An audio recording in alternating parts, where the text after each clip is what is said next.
Media sosial kini sudah menjadi bagian kehidupan sehari-hari. Kebanyakan orang memiliki setidaknya satu akun media sosial, entah itu Facebook, Instagram, TikTok, Twitter, dan lain-lain. Media sosial sering menjadi tempat untuk membagikan cerita, curhat, mengabadikan momen, update sana-sini, dan sebagainya. Sebenarnya hal ini tidak masalah sepanjang masih dalam batasan. Tapi, kebiasaan membagikan sesuatu secara berlebihan di media sosial itu agaknya perlu dihindari karena membahayakan. Kebiasaan itu sering disebut dengan istilah oversharing. Oversharing adalah terlalu banyak berbagi kehidupan pribadi di laman media sosial, baik itu untuk memamerkan aktivitas harian atau sekedar iseng belaka. Tentu saja, ini bukan hal yang baik, karena oversharing juga menjadi salah satu tanda kecanduan media sosial. Ironisnya, sebagian besar orang yang melakukan oversharing justru tidak menyadari bahwa mereka telah melakukannya. Padahal, tidak semua orang yang terkoneksi dengan akun media sosial kamu adalah teman kamu. Kamu bisa menemukan orang-orang yang sama sekali asing dan belum pernah kamu temui sebelumnya. Bermodal satu hobi atau kesamaan, kamu dan orang asing itu bisa terhubung lewat internet dan dunia maya. Lalu, mengapa oversharing itu berbahaya? Setiap orang pasti punya masalah, termasuk kamu. Bercerita dengan orang-orang terdekat memang disarankan, karena dengan begitu kamu bisa terhindar dari bahaya stres yang berujung pada depresi. Selain itu, berbagi juga menjadi salah satu cara untuk mempererat hubungan kamu dengan orang lain secara emosional. Namun, bukan berarti kamu bisa berbagi semua cerita di laman media sosialmu. Meski hampir semua teman yang berada di daftar pertemanan media sosial kamu adalah teman-teman dekatmu. Seorang profesor dari DePaul University, Chicago, yang bernama Paul Bot, pernah berkata bahwa interaksi yang dilakukan melalui media sosial adalah bentuk ikatan yang lemah, karena kamu tidak terhubung secara langsung atau bertatap muka dengan lawan bicara.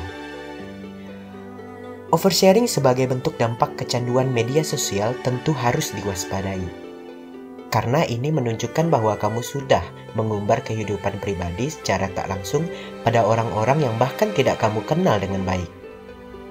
Inilah yang kemudian memicu tindak kriminal.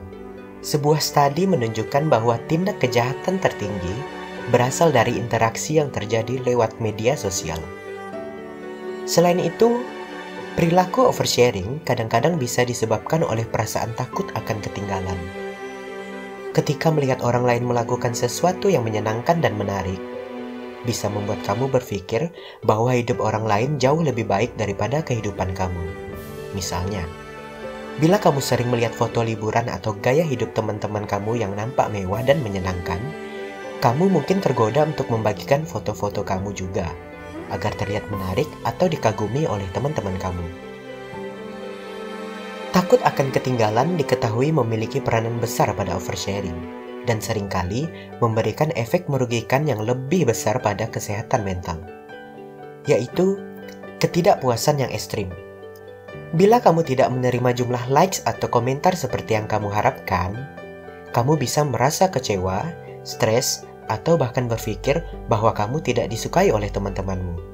Itulah mengapa oversharing sering dikaitkan dengan kondisi kesehatan mental, seperti depresi atau gangguan kecemasan. Lalu, bagaimana mencegah oversharing di media sosial? Perlu diingat, tidak semua hal harus kamu umbar di laman media sosialmu, yang artinya tak semua yang kamu lakukan dalam keseharian kamu harus dipublikasikan ke semua orang. Jadi, pikirkan baik-baik sebelum kamu mulai mengetik dan posting sesuatu pada akun media sosialmu. Mungkin kamu berpikir tidak ada salahnya mempublikasikan satu atau dua hal. Tapi, sekali lagi, kamu tidak pernah tahu siapa yang membaca dan menggunakannya di kemudian hari. Saat sedang galau atau ingin marah, sebaiknya kamu menjauh terlebih dahulu dari gadget.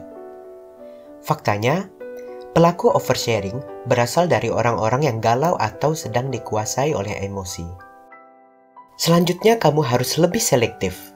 Maksudnya, Sebelum kamu mengunggah sesuatu di media sosial, pikirkan lagi baik-baik apakah unggahan tersebut terlalu berpotensi kontroversial atau tidak. Informasi yang Anda bagikan bisa menjadi senjata bagi orang lain untuk merugikan Anda. Sharing di media sosial tidak selalu negatif, tapi apapun yang berlebihan itu tidak baik. Jadi, daripada sibuk eksis di media sosial, lebih baik Anda menghabiskan waktu dengan keluarga atau dengan kerabat terdekat untuk menikmati hidup yang lebih berkualitas. Pergunakan media sosial sebaiknya dan sewajarnya. Daripada curhat di sosial media, lebih baik curhat saja dengan orang-orang terdekatmu seperti keluarga, saudara, atau sahabatmu. Dengan catatan, jangan sampai oversharing. Cerita seperlunya saja untuk sedikit menenangkan hatimu. Karena sejatinya, setiap manusia punya hak atas privasinya masing-masing, yang tak juga harus diketahui oleh semua orang.